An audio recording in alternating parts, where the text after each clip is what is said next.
தோழமைகளே, இந்த சின்ன பிளாஸ்டிக் டப்பால நான் செடியெல்லாம் பதியம் வச்சுட்ருந்தேன். இப்போ மண் இல்லாததுனால இந்த மண்ணும் ரொம்ப ட்ரை ஆயிடுச்சு.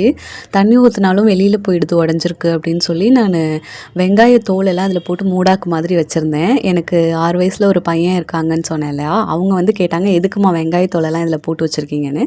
நான் வந்து இந்த மாதிரி சத்து வரும் தம்பி அதுலேருந்து செடிக்குன்னு சொன்னேன். இங்கே பாருங்க, அடுத்த நாள் நான் எங்கடா போட்ட வெங்காய தோல காணோன்னு பார்த்தா, இது வந்து அவங்களோட செடி. இந்த தொட்டால் சுருங்கி அவங்க ஆசையாக வாங்கி வச்சிட்ருக்க செடி. அதில் வந்து அவங்க எடுத்து வச்சுருக்காங்க. அவங்க செடிக்கு சத்து வரணுமா, அவங்க செடி நல்லா வளரணுமா. நான் அடுத்த நாள் என்ன நம்ம போட்ட வெங்காயத்தோலெல்லாம் காணுமே அப்படின்னு சொல்லி பார்த்தா, அவங்க வந்து என்கிட்ட கேட்டுட்டு அவங்களா வந்து இதை எடுத்து அவங்க செடியில் போட்டு வச்சுருக்காங்க. எப்படியோ செடி வளர்க்குறதுல கார்டனிங்கில் குட்டீஸ்க்கு ஆர்வம் வந்தால் சரிதான். அதுவே நமக்கு சந்தோஷம்தான். எப்படியோ அவங்களுக்கு ஆர்வம் வரட்டும். Happy gardening.